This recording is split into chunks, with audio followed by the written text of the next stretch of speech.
Good evening, Steve. Well, Good evening for evening. me. Good afternoon. Good afternoon for you. Yeah. Yeah. If anybody's tuning into this, they mightn't recognize me and you because me and you're a bit more shorn and a bit more, bit different, more represented than the last time we did this 2 weeks ago. Yeah. Yeah, it's good to be back. Yeah. We're kind of doing the Rust and Morty kind of thing of changing haircuts, depending on the circumstance and the scene. But we've just been watching episode 5, at the right, of True Detective season 1. Mhm. And as Heather is in the comments says, my favorite episode. Nice.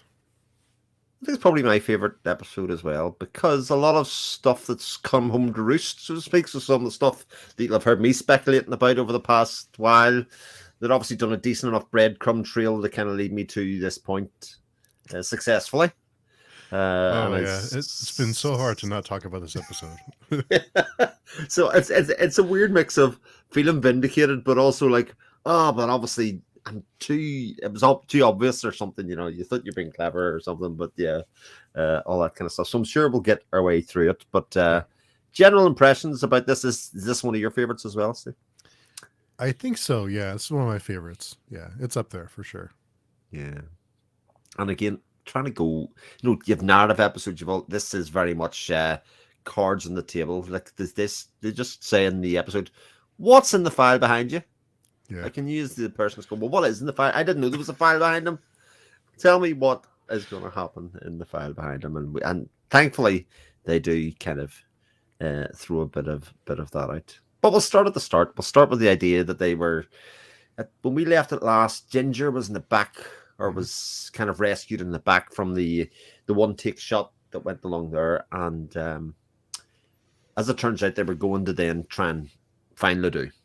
Right. So they go into a bar, and it's interesting because one of the themes of the episode, I think, is, and I have as my tagline here, "Who is Cole? Yeah. Who is he really, or what is he?" And there's a lot of exploration of people who don't really know Cole, but judging him from the outside, who come from like a weird world.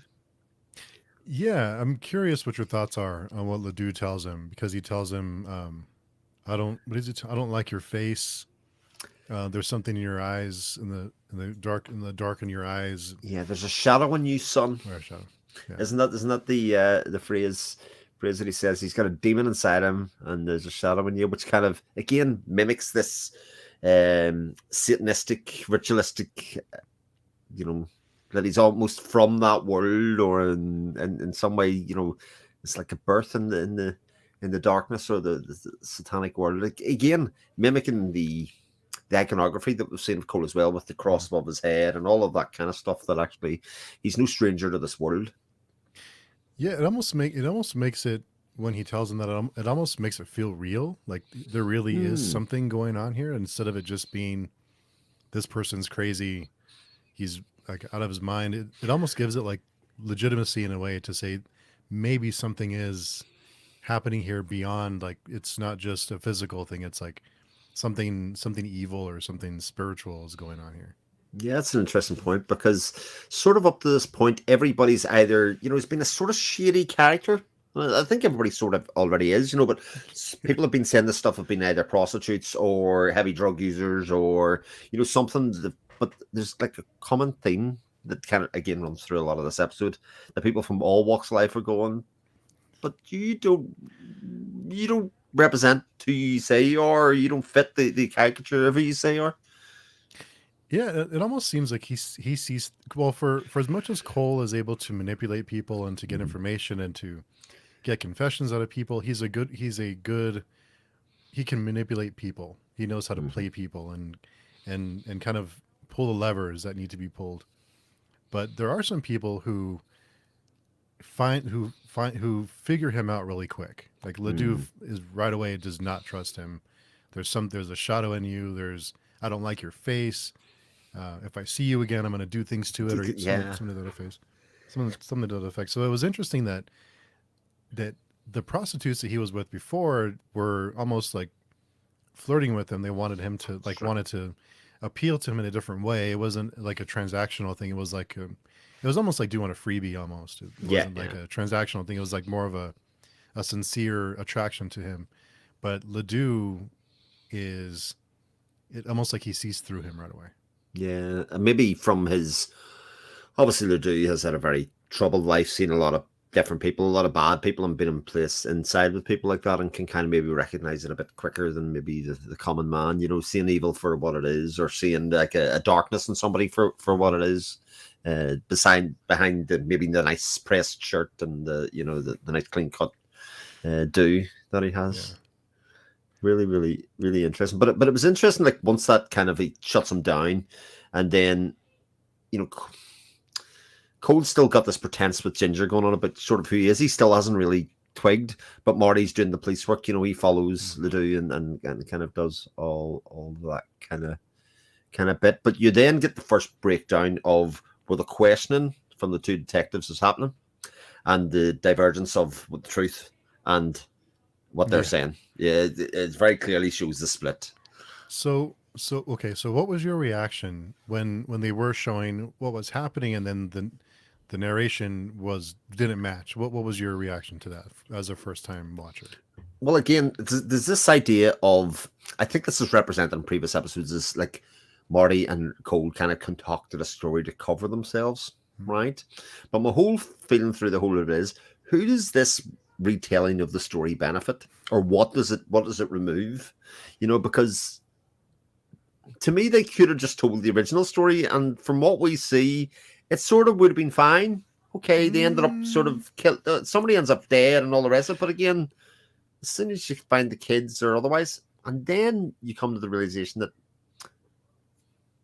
even the stuff that we're seeing of what happened, is that even still what happened? Oh, that's an interesting point. Yeah, because he does shoot him in the face when he's handcuffed on the ground. So I think most people would say, yeah, he deserved it. You did the right thing. But from a legal standpoint, it's like, okay, you can't shoot someone who's cuffed and secure in the face when they serve no threat. They have no, they don't pose a threat to you. Yeah. So I think they took the and there was a line when after that happened that Cole tells Marty, like, "You're at least I'm just happy you're finally committing to something." That was a bit of a zinger. It certainly was. But it did. There's that whole discussion between the guy that's shot in the face and Cole again, where he basically calls him out and uses an awful lot of this iconography and language. Like he talks about the Carcosa and what the other bits that I'd written down. The Black Stars rise. He sees you in the time as a flat circle. And this time as a flat circle thing is interesting because it comes back round and something that Cole says to the detectives later on when he's talking about his own theories, and again, there's Cole's kind of feeding off other people and their own shit, nearly representing it as his own. It's almost like he's the chameleon all the time, you know, trying to fit his surroundings. And you're right, and he does repeat that phrase in the interview, and he talks about it. Obviously, he doesn't say that that's what that person told him. Yeah, indeed. But it almost the way that he talks about time being a flat circle, and we're in this room together again and again and again. It's forever. It's never going to end. It's almost like it changed him in a way. Like that whole experience had this profound effect on him that's still with him 20 or 17 years later, whatever. 17 years later. Plus the fact that he was going through a period where he had re-immersed himself back in the Vice world. You know, he was partaking in whatever he was doing, and that he sort of can't let that bit go, possibly, you know, chemicals in the system. But that they often say that the things that happen under the effects of drugs kind of do or can be life-changing. You sort of make connections on levels and ways that maybe you don't previously see. But it is interesting how, you know, again, for a lot of it, you kind of see the bad guys, the good guys is very separate and disparate, you know, and Cole very much is probably one of the good guys. And actually the blurring of the lines are really starting to happen very much in front of our eyes in kind of one short space of time. That's interesting. I didn't think about it that way. I did have a question for you about Ledoux in the bar. Did he intend? Okay, so I think their original intention was for Ledoux to take Cole. Yes, and do this exchange. Yeah, so that would have been, I think, more dangerous than what actually happened. That's interesting. Because obviously the plan was for them to take them together, and then they find out basically where Ledoux was, or abduct him on the way, or do something.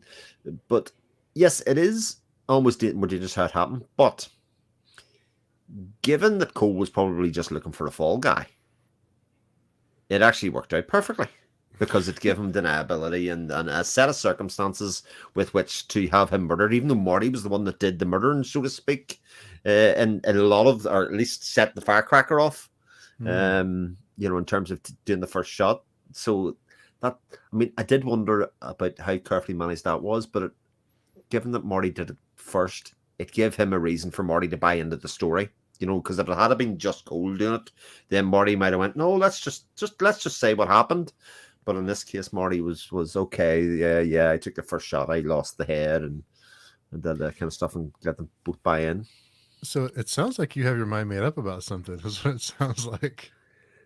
Well, like Cole was looking for a fall guy. It sounds so. Are you taking an angle of it? Are you thinking that might be a possibility? I think I'd said previous weeks that to me, Cole, it's pretty much exactly what the detectives called him out on a bit later in the episode, which is the fact that at the very least, he was a fixer. He was somebody that had met some bad guys or had some dealings with some people before and went, those people need to be put away. It doesn't matter if it's for this crime, but we've got to take them out in some way and therefore kind of square a circle. And even to go into that a bit better, the fallout from them kind of resolving this case, or that they pinned it on Ledoux, who just happened to be dead, well, exploded as it turned out into bits. Cole went into a happy period of his life where he settled. He was able to make new relationships. He was able to settle down. It was almost like the serial killer who has had his recent kill could function in normal society again. And that only lasted till a certain point. Interesting. Yeah, so I mean, I've been on the. It's as likely to be Cole as anybody else in this scenario. He fits, like I think I said a few weeks ago. He fits the Criminal Minds representation of his character. He ticks all those boxes of the people that are likely to perpetrate crimes like this. However, there are still a lot of very open threads that we have not really had explored, even from episode 1 the whole way through. So again, getting this detectives to call him out in this is sort of something that I think I certainly already knew was a possibility, and that's why I was kind of like, oh, they've revealed this at episode 5. It's not just this. This is we've still a couple of episodes to go here. There's revelations still to come here, but there's no doubt that Cole is a character with dual purpose at the very least. Mm-hmm. Yeah, interesting. Yeah. So the first, I remember the first time I watched the shootout scene, and I loved what they did with that whole scene, because typically you would think what would happen is what they told the investigators was what happened. That's what you think is going to happen. And they talk about the shootout in previous episodes. So I thought it's going to be a shootout. That's going to be like a Wild West kind of thing, and they're going to be guns going off and bark flying everywhere, and you're diving into the weeds or whatever. That's not what happened. And I think that's great. I just love that it's not at all what you expect. Well, it's almost like there's like a calmness and a sereneness about it. I mean, they basically just creep through and then they walk into the house. Yeah. They say, hey, you come outside, kneel down, cuff him, and everything is very quiet. Even when Ledoux comes out and spots them, he kind of runs away, and it's all very quiet until kaboom, gets blown up by sort of one of his own minds in a way. But Cole very quickly switches to, we need to dress the scene. It's almost like he had pre-planned that. Grab the assault rifle and let's start spraying. While Marty's doing all their stuff, he's very much in setting the scene and saying, we can't hang around here. We got to set the scene and do this. And it did come into my mind, like, I'm not really sure the purpose of the two kids in the set. The kids that they find in the carry out, with one being dead and one kind of comatose. I think that's what throws Marty over the edge. And yeah. But do you mean in like another sense, or like what? No, I mean in sense, what were Ledoux and the other kind of doing with them to the point that they were there, or was it again another part of Cole's plan that if we come out with the kids, then all other questions would be kind of brushed aside? It's different if they come out with two bodies. There's questions to be asked there. Bad guys, whatever, but were they guilty? Come out with the two kids, and it just obfuscates kind of what's happening. So who or where did the kids come from, and what were they doing there in the first place? Did Ledoux, etc., even know the kids were there? So all of this kind of Oh. stuff uh, sits about. So yeah, anyway, you look for the reasons for things to happen, narratively or otherwise. What I love too about this, about the retelling, that the lie that they tell the investigators, is that all these years later, and we know that they have a falling out for some reason Yeah. eventually, because they've referenced it. But even after the fallout, even after they haven't spoken so many years, and there's a general distaste for each other, kind of get the Hmm. impression, they still tell the same exact story. Neither of them change their story at all. They Yeah. both stick to the story. And they're very definite, you know. Mm. I mean, they both have something to lose at that stage because they've obviously went in front of the internal committee and told it. So if actually they're trying to be plagiarizing that, then there are repercussions for the two of them. But I find what was fascinating about that exploration is actually how much Marty is very much in Cole's corner. In fact, I would say a lot more than is represented earlier on from the first couple of episodes. He's like, oh no, Cole's a good solid guy, you know, or he's very much a clever guy. Even the part where he says, "So you've spent this much time with Cole, and you're trying to get a reading him. He's been getting a reading you." Yeah, yeah, I like that. That was a little creepy. Yeah, because you could definitely feel it, especially with because it was around the time they were doing where Cole started regurgitating all of the story about the split the circle and a flat circle, and you could kind of see all of this is just it was a bit like remind me very much of Usual Suspects. Yeah, With well, I'll not spoil Usual Suspects, but yeah. when you kind of like they spin the story from what the experiences of the story they've been telling, they kind of weave their own narrative with everything that's going on to kind of obfuscate what's going on, and you're like, okay, interesting. Hmm. Very Again, interesting. who is Cole? Who is Cole? What was your? So when they did go into the house and they found that the person, I don't think they say his name, but the things that he talks about and the way Mm, his that really like this creepy, like time as a flat circle, it's the black star, Carcosa, like um it's like, what, like, just imagine being in that position and you have this guy who's saying all this crazy stuff, and you have another guy at gunpoint, you know, just this way to like, because originally, because you know what the story they're telling isn't what actually happened, mhm. but then they build to this point where he's at gunpoint and there's this other person on his knees and cuffs, and it's like, what do you do? Like, you're in this position where you can't chase after one and leave the other, and Marty is in the, finding the kids. So it's a very like this really high tension kind of moment. But also Cole's listening to him. You know, he is speaking, and Mm. it's almost as if it's sort of making sense to Cole what he's saying. You know, it's almost got some relevance or some resonating with him because he just lets him speak. And if you see like the later scenes when Cole's doing the interrogating with other people, he's very much in control of the narrative and Mm. the investigation. And whereas in this case, it's very much the other way around. The person in control is in handcuffs and on his knees with his arms behind his back, etc. And it's all okay. Okay, it's like a considered thing. Mm. And again, almost like Cole has heard a lot and knows what he's talking about, or he knows some relevance to it. Um, Mm. so Do you think that they maybe recognized him? I never got the sense that he recognized him, other than he recognized his demeanor is the wrong word.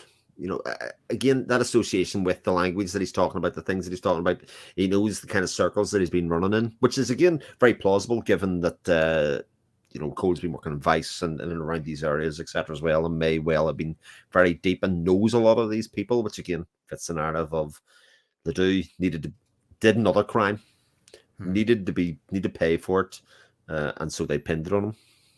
Mm. So. Interesting theory. And yeah, indeed. But I I think this is some of my favorite type, especially in serialized TV, where you feel or you can pick a theory from early on that you feel is a bit out there and connecting a lot of loose dots, but actually it pays off a little bit down the other way. Whether again it's another red herring or not, it doesn't really matter. But they give you enough tiny breadcrumbs for you to get there yourself, which makes you feel clever as the person watching it, but Yeah. also not clever enough that you think, but I'm right, and I don't think I'm right still. You know, that Yeah. kind of sense, and that if you can do that enough times, like that's that is so difficult to do in terms of writing, because how do you just give somebody just the tiniest amount but not enough Hmm. to kind of go? And they've done it very skillfully the whole way through here, and in different ways, sometimes through comments, sometimes through words. Again, they do a bit of that towards the end of this episode as well, so flirting, you know, a name with a surname that we've heard beforehand, but not the same person that we've been talking about beforehand in terms of Tuttle, etc. You just kind of have this thing where they throw names out there and you go, oh, your ears prick up. It's a bit like the Black Carcosa thing as well. Mhm. Oh, we've heard that multiple times beforehand. Or the connection with the LSD, you kind of go, oh, that makes sense. All of that kind of people, and the people who have said these things before, or the Yellow King, isn't it? Yeah. Mhm. All these things that we may have heard beforehand just kind of tie together and you go, juicy. And they seem very eager to close the case because you have they figured out Ledoux had associations, right, with Dora Lang's ex or Husband Charlie, yeah. So they have that connection, and then they were able to match the drugs, the LSD, to what she had in her system.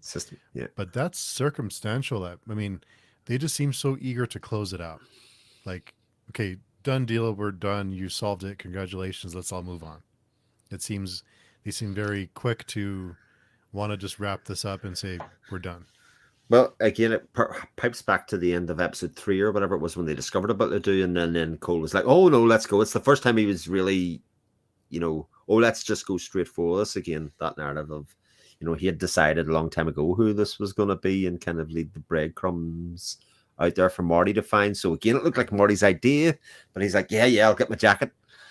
I don't know. We'll see. Let's go. Well, that's the thing. But again, there's a lot of like new threads that are opened up here as well in terms of investigation. You see the things again. Another thing that I really like about the show is the fact that they show detective work happening, but what's on screen doesn't really relate to what we've just been told about. It's like a new line of theory and questioning and investigation that obviously is going to be explored probably further on the line, but they don't spell it out for you. They just kind of see if you can put together what's been happening here, or what has actually gone on in Cole's head, or what he would like to do. Even the fact that he's been seen on the scene and photographed at the scene of these new cases and new murders, and that he's very much involved. All very mysterious. And you mentioned they give you clues in other ways and hints. Mm-hmm. Another thing they do with other than dialogue is just like shadows and the facial expressions at the end when Cole is in that old school. His face is very cold, and he looks. He has like this, like he's not really there. Like he's someone else almost. He's like someone we haven't met yet almost. Yeah, I thought that whole scene was fascinating how it was shot, even because of the light streaming in through the eyes, and I actually have the thing that he's holding up is almost like an angel or a seraphim.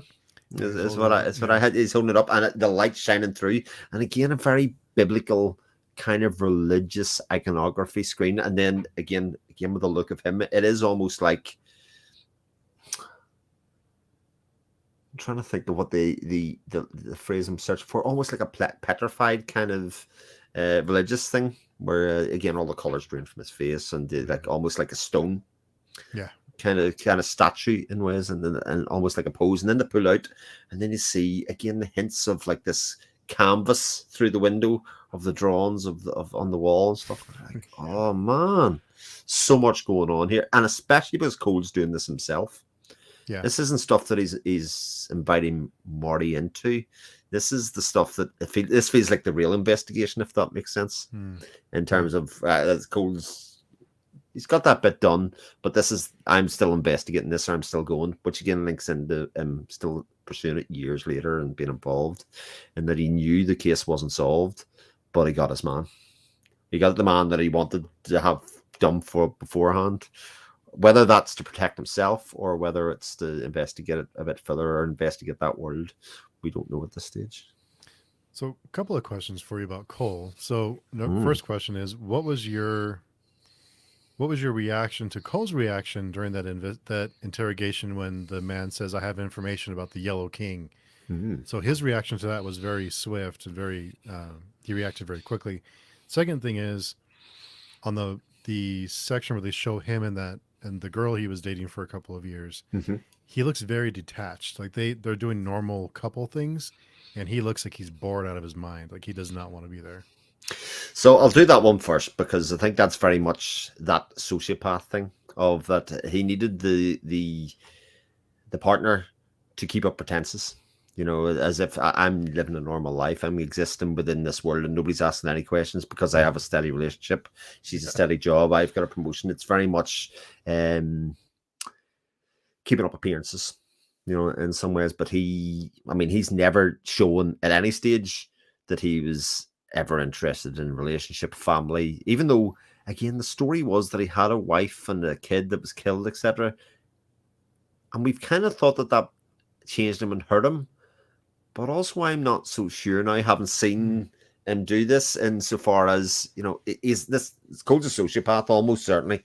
From now, I think we've got enough evidence of that, of how he's related, and that he's actually laserly focused on a certain small set of things, whether it's the original case of the Yellow King, which brings back to the other point that is like we go from a situation where he is completely in control of the situation. He has planted and got the confession for the double homicide out of the guy, which is, I have to say, just an absolutely terrific performance by the guy that was in the seat there.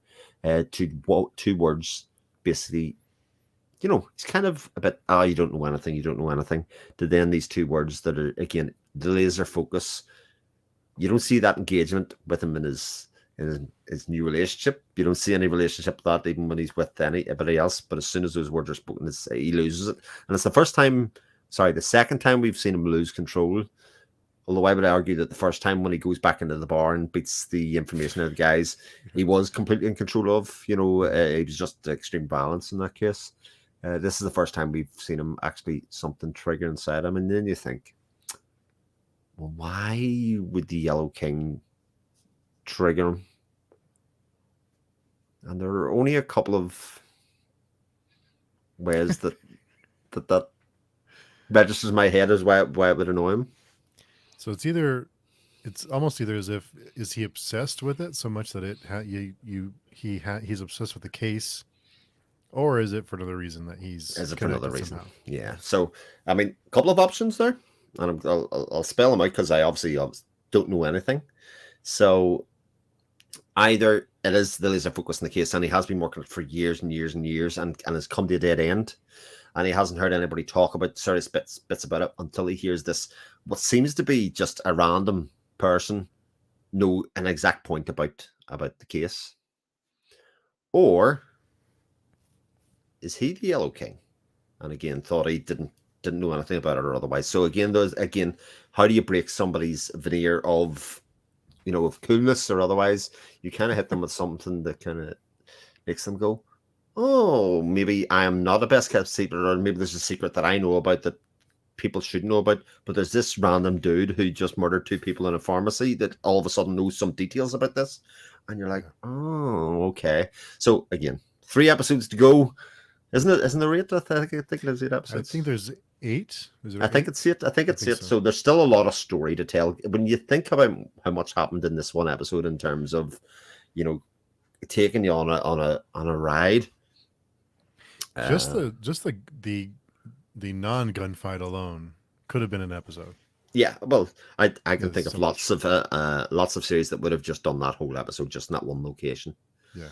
And interspersed in with an explanation at the far end of them just of what they said happened at the end, but they didn't do it like that. It was so interestingly done. They have the calm and serenness of what actually happened being layered with the story that they were telling, and you're like, this didn't okay. And it's been very crystal clear that you, as the person watching it, knows that these two things couldn't be more diversely different.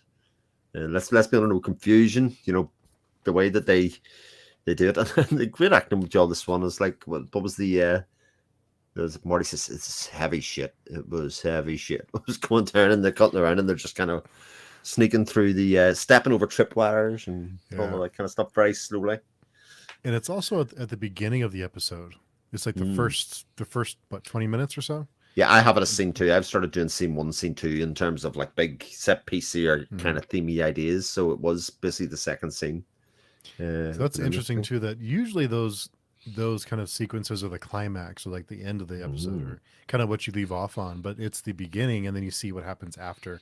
It's almost as if what happens after is more significant than what happens at the fight. I was going to say that. So the knowledge that was not what happened is the setup for what's going to come afterwards for sure. And but again, I also think it's very interesting that we have the crime solved. We have this sort of like Rocky montage of them living normal lives. You know, Maggie and Marty get back together. Cole's in a relationship. They're out for dinner, having drinks together. They're sort of doing okay. And yet there's still a couple of events two-handed. One with the revelations that the detectives bring about Cole, and then also this interrogation scene, because they set up the interrogation scene by basically saying that Cole was shipped around all around the county to come in and interrogate and get confessions, you know, out of people as a thing. And so again, they at the start it looks like they're showing you how good he is at interrogations, but there's an edge to it. I also noticed, I don't know if I've noticed before, but this time watching it, I noticed that during the interrogation scene, his hairline is a little bit more receding than before. Like you could see the small changes in their appearance. So they did adjust it a little bit for the time lapse. Yeah, there was that. Well, he definitely has his hair cropped an awful lot shorter. In fact, I would say I'm mimicking it at the moment. But yeah, where Marty is back to the kind of relaxed look that he'd had, you know, when he was happily married. But yeah, there is almost like a heightened stress on Cole that it, again seems to be part of this. Enough time has passed and his life sort of evolved. And you said about the boredom, you know, that was on his face when he was in his relationship. You know, that sereneness there, the lull that he got from solving the crime beforehand, continued for a period of time, but at a certain point it was just falling off. So it was almost like he's spoiling for something to happen at that stage. But again, another kind of reason to say why I exploded when he heard about the Yellow King. It was like bring it back into laser focus, like his body was on edge. But like I say, the receding hairline, the kind of time is supposed to have passed. Yeah. You know, a couple of years goes. Yeah, indeed. So the first time I watched it, I wondered if it was what you were saying, if he's, you know, covering his tracks, if he's bored, if he has to lay low, he's playing the part, or is it that he never believed that they really solved it. He just kind of went along with it because it was everyone was happy.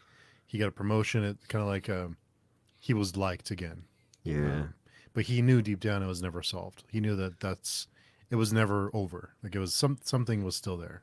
So that's where I was going back and forth with is he obsessed with the case? Or is there something else? Is he part of it somehow?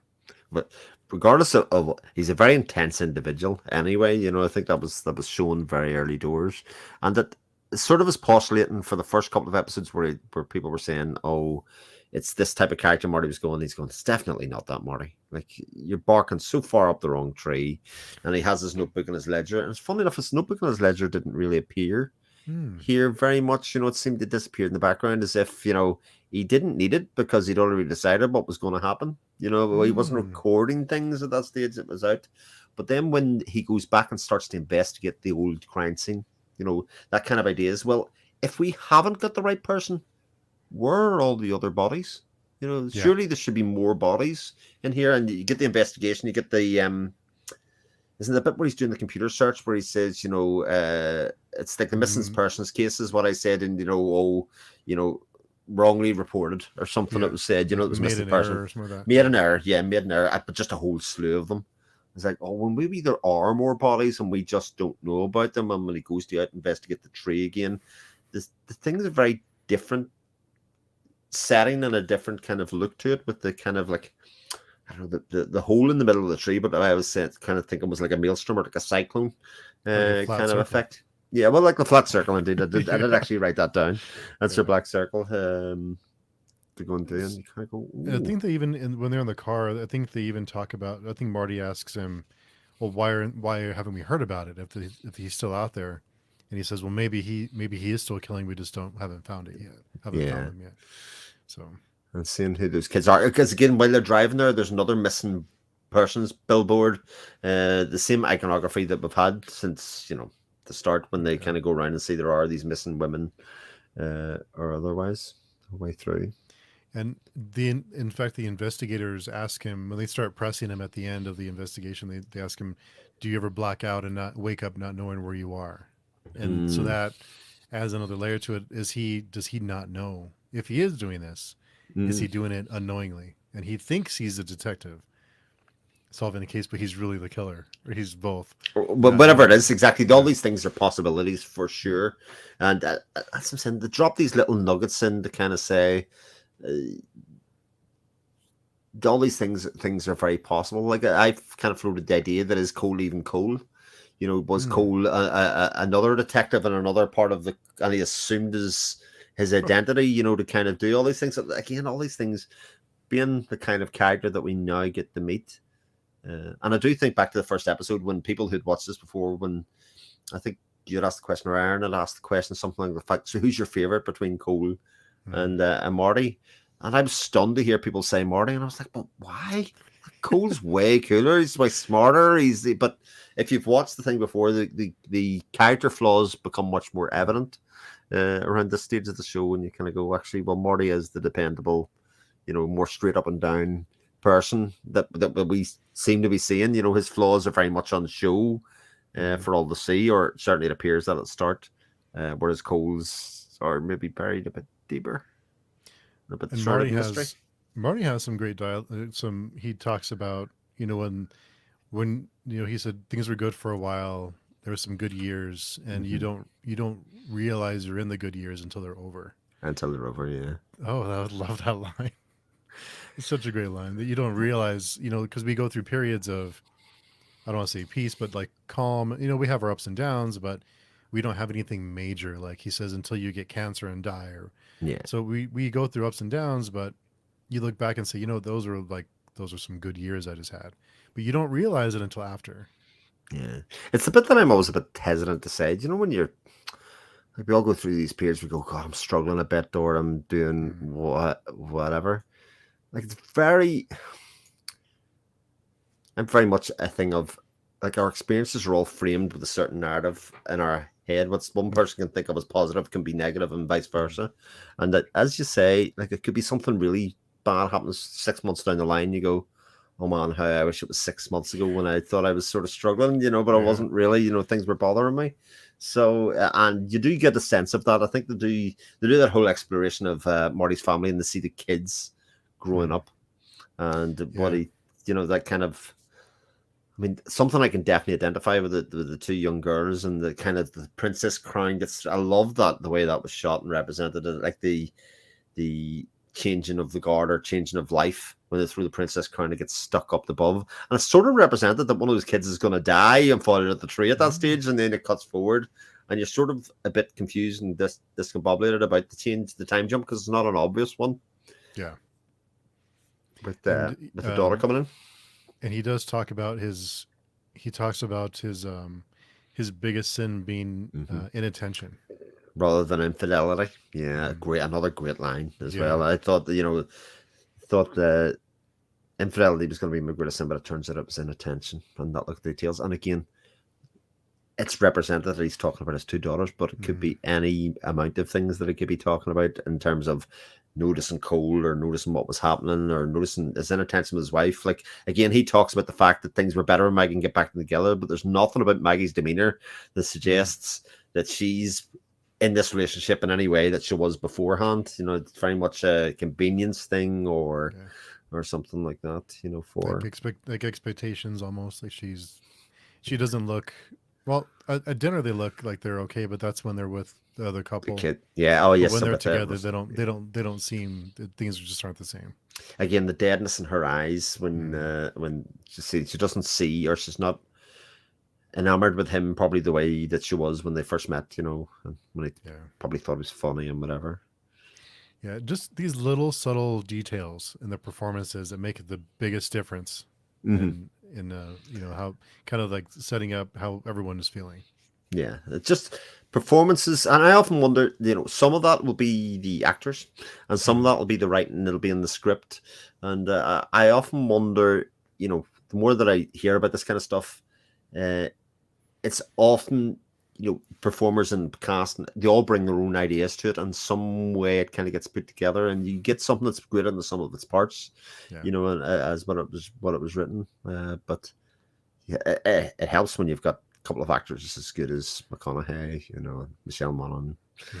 you She's know, great too. Woody She's Harrelson. spectacular too. Just Yeah. terrific. The whole cast and crew that you've got together there is pretty special.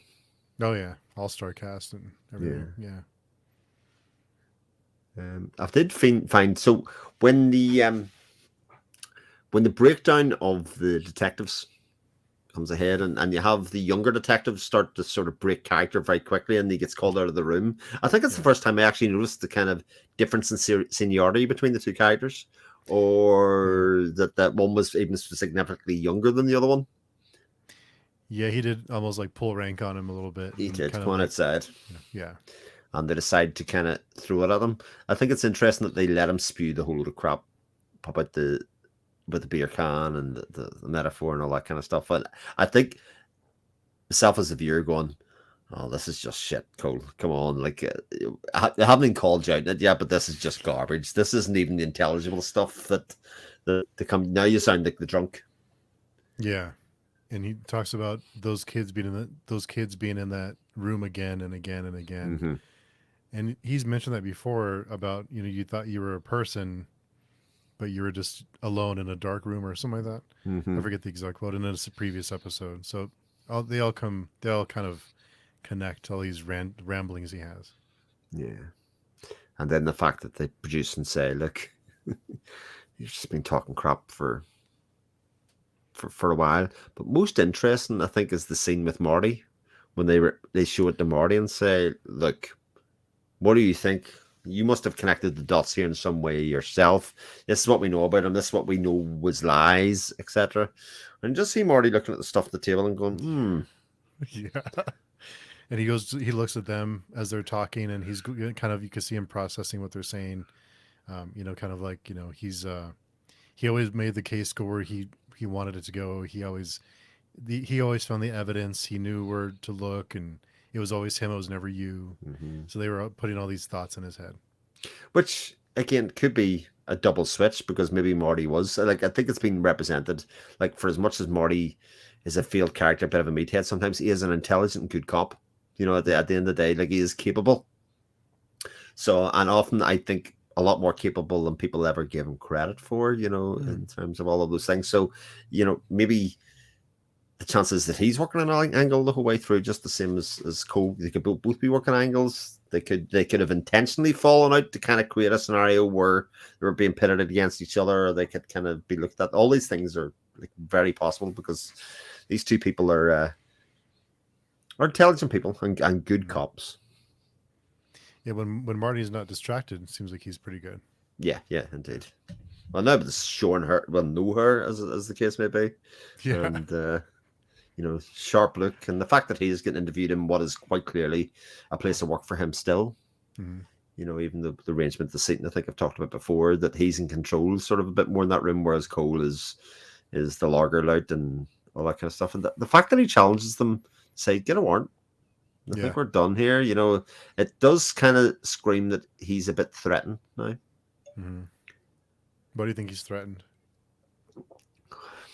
Who knows? I mean, this is the great unknown. He thought he was there in one capacity, and I'd say he's threatened because he's not totally in control anymore of the situation in the way that he thought he was, or that he's had enough of playing the game and he just wants to get out, and say, right, enough of this pretense. We're both pissing about here. I came here to find out what you know about the case. You've come here to know find out what I know about. We've kind of come in the end. We're at an impasse about now. I'm done with my beer. I'm out of here. Yeah, exactly. There's no more Yeah. beer left. Yeah, You didn't he's get done. any more beer. No more people. No more tin can people. Indeed. The other major part was obviously the murder of the guy himself in the cell. Oh yeah. And the fact that, I mean, I have to say, it didn't even occur to me, and given all that I've said about him, that it was actually Cole could have possibly have made the call from the payphone. That's exactly, even the fact that that was floated out there makes me think that it probably wasn't, but that hadn't even occurred to me at that stage. But of course, it is very much a possibility, especially if you go down certain ideas with, the Yellow King, what that means, etc. And he had to have gotten something sharp to cut himself with. But was it the sink? Did he crack the Oh, was sink? it the sink? Oh, okay. I think again, it was kind of not obvious, but it looked like the sink was cracked and he'd used the ceramic edge of the sink. But that's pretty extreme kind of thing to mutilate yourself in that way. To really want to, yeah. It is interesting, and I mean the fact that it was floated was Cole. Cole, he was afraid of Cole at that point. The young man's, when they were in the thing. So it is possible. They do throw that name up about is it Marty around that stage? They said about Billy Lee Tuttle. Yeah. Who obviously Tuttle being, he isn't Billy Lee, but he's the governor. And again, there's people. And Marty says, "Why you Oliver Cole or I walk as well? What is the crack here?" And they kind of pull it together. But that whole suicide, and again, so masterfully shot. They didn't have to show it all. They just kind of showed the blood leaking out the bottom of the cell and stuff. And you go, man, that's a lot of blood. That's a lot of blood. But we you cut yourself like that, you bleed out a lot. Yeah, I mean, there's a lot. We have a lot of that red liquid in us. So indeed, made a big mess. Got to spill out somewhere. So yeah, man, it's a good episode of TV. Yeah, really good. Oh, that's so good. Yeah. I'm excited to see where it goes next. I have to say, it was another one where you kind of go, I could just watch on. Yeah, yeah, it was a tough one too. But I don't wanna. I wanna kind of. It's so much more rewarding to kind of think about it for a few days, come here and kind of talk about it and discuss with you, and then kind of stick my theories and stick my thoughts out there to kind of. It sort of validates whether you're right or wrong further in the line. Yeah. That you kind of owned it in some way, and you're like, okay, I didn't see that coming, or I did see that coming, or I thought that maybe that. But at this point, I feel like I've postulated every possible possibility that it could be good, bad, or otherwise. So one of them's bound to be right. It's the kind of thing I do with my wife all the time when she's talking about. I told you that was going to happen. I said, you've had about 90 theories. Yeah, that was one of them, though, right? Yeah, it was one of them. You definitely called that one. I told you it was him. And I'm like, oh, what? I don't know. So good, though. One of my favorites. Yeah, indeed. So I mean, whatever happened, Laurie, Cole's girlfriend, I don't know, maybe we'll never see her again.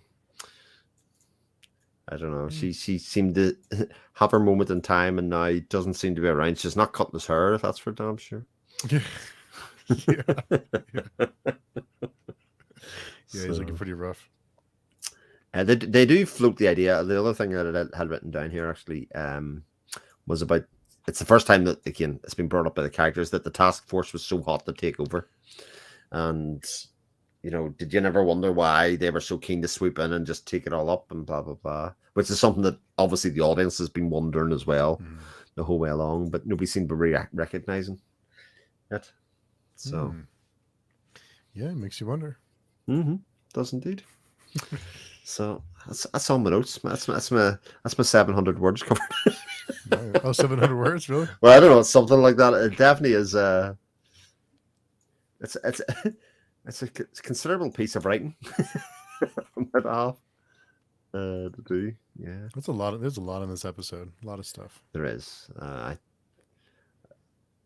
really like kind of watching it and pulling it apart and kind of thinking about it and relaxing it. And what's really nice is like when some of the words or names come up, because I've made notes for previous episodes, you go, was that from a previous episode? And go back and check. Oh, nice. Yeah, it's handy. A lot of names. Yeah, a lot of names. Yeah. Come a long way. They've come a long way. Indeed. 5 episodes. Man, it feels like I've lived an awful lot of the events that happen in it. Yeah. It's interesting that. Oh well. So good. Anything else, Steve? No, I think we covered everything. That's cool. So a I'm, great I'm fun afraid episode. to say too much. I'm afraid. Yeah, absolutely.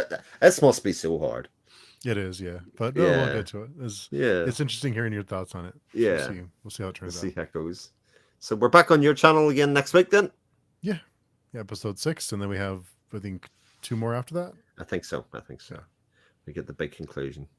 Yeah. So Yeah, looking it'll be forward to it. interesting. Lots Indeed. of things coming. Yeah. That's good. That's nice to know we're not just kind of gonna go quite slowly into the night. Oh no, there's lots more to come. Good. Although, as Hedda quite rightly says, if this was her favorite episode, it doesn't get any better than this. So there you go. Yeah, really good. Yeah, one of my favorites. Just period. I think just the episode altogether, just one of the most memorable.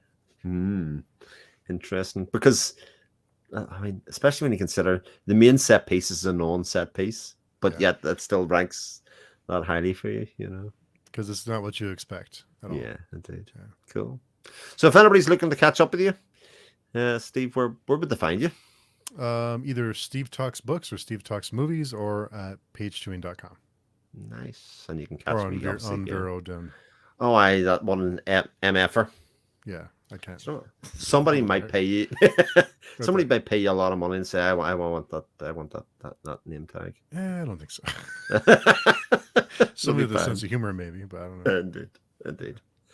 Well, if you've made it this far, you can let us know what you thought of this episode down in the comments or otherwise. But if not, we'll see you next week. And I'll catch us all then. Take care. Thanks, everybody. All the best. Bye.